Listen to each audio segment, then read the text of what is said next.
what are the criteria to look for in a fund as a halal conscious investor? Number one, you obviously want healthy returns. Number two, you want these returns to be steady and predictable. Number three, you want low fees. And number four, obviously, you want these returns to be Sharia compliant. There are funds that cater specifically to Muslim investors, and for your convenience, I'm going to tell you which ones I think are the best out of the 5 candidates that I have slated to examine today. And those 5 candidates are Amana, Iman, Wahid, Sharia Portfolio, and Azzad. All right, so let's compare the 5 different funds based on the criteria that we mentioned. For the best fund, we're going to give them a score of 5, and then the second best fund will give them a score of 4, and so on. At the end, we'll add up the scores of all the funds from all the different criteria and see which fund scored the highest. So starting with returns, we'll look at the period between January of 2020 until the end of October of 2023. And let's say you invested $10,000 in each of the 5 funds. At the end of October of 2023, you would have, so after basically 4 years, you would have $11,182 in Iman and Azzad. You would have slightly more than that. Wahid, you would have substantially more, $15,200. And with Amana, you would have $15,379. And with Sharia Portfolio, you would have $15,482. So the top 3, Sharia Portfolio, Amana, and Wahid, are very close in terms of return. And the bottom 2 are also very close. Now, I wanted to see inflation adjusted. How did these funds do? So one of the big purposes of investing your money is to protect your purchasing power from inflation. So how did these funds do in terms of protecting purchasing power from inflation? Actually, Iman and Azzad did not protect your purchasing power from inflation. In fact, your annualized return, inflation adjusted, in these 2 funds for the period mentioned would be negative.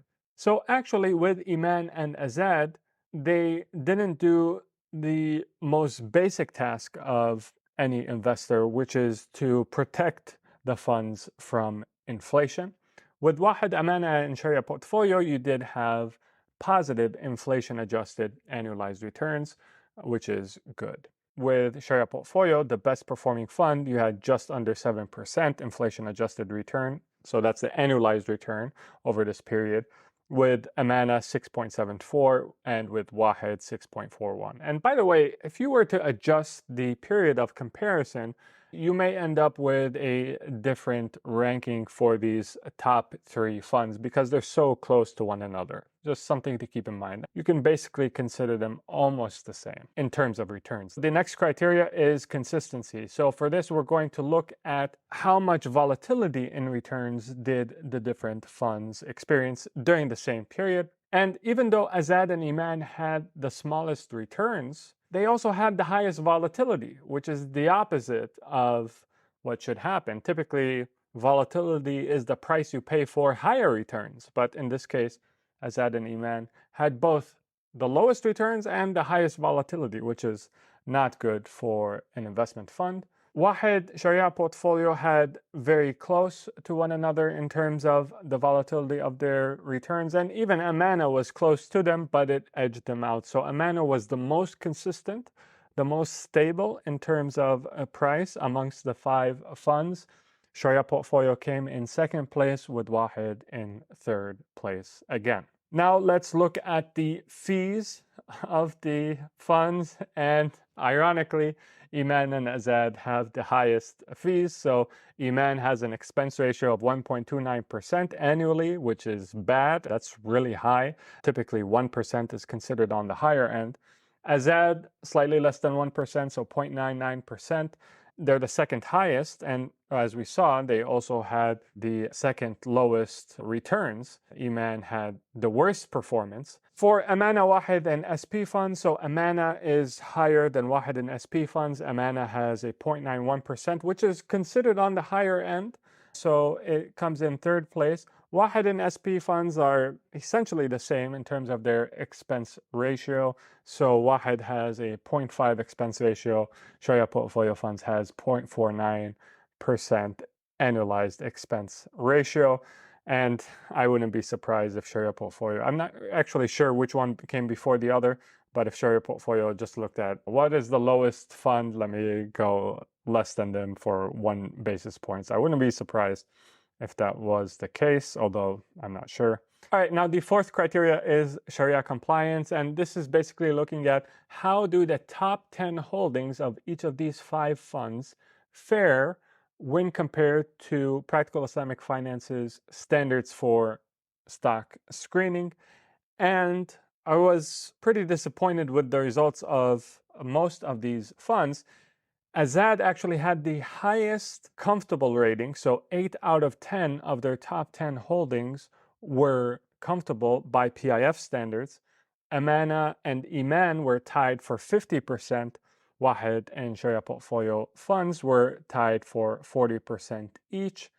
And what struck me when I was comparing the Sharia compliance of the top 10 holdings is how much in common, or how many holdings were in common between the top 3 performers, and even with Iman. So if you look at Apple, for example, we hold it as uncomfortable in PIF. It's actually in Amana, it's in Iman, it's in Wahed, and it's in SP funds. And the same with Microsoft. It's common between these 4 funds. Azzad differs from these funds. Now, you may be asking, hey, Azzad actually performed quite poorly as it relates to returns and almost everything else, but yet it has the highest Sharia compliance. Is there some tax that Sharia compliance implies? No, the reason why it scored the highest with Sharia compliance is because it had the least concentration in large cap holdings. So larger companies tend to skew towards uncomfortable ratings because they tend to have many products and many services, and the more products and services that you have, the higher the likelihood is that one or some of them are dealing with things that are haram. So actually Sharia compliance tends to skew towards the smaller companies or mid-sized companies and away from larger cap companies, but you can still find many large cap companies that are completely Sharia compliant and have performed quite well. And in fact, if you look at the PIF growth portfolio, just as evidence that Sharia compliance does not inversely correlate with returns, year to date, we've returned more than 60%, actually closer to 66%. So it is absolutely possible to remain Sharia compliant and outperform by a wide margin. All right, so we've gotten to the part that you've been waiting for, which is the final ranking of all the funds based on the criteria that we mentioned. And in last place, we have Iman with a total score of 8.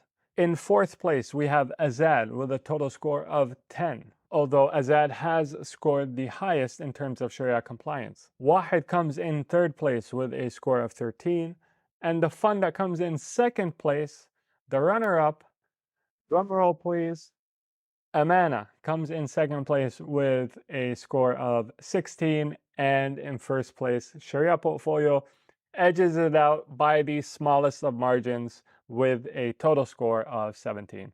If you'd like to follow my PIF growth portfolio and other portfolios that we invest our real money in, check out the link in the description. Leave a like, subscribe for more content like it, and until next time, take care of yourself. Assalamu alaikum, and peace be upon you all.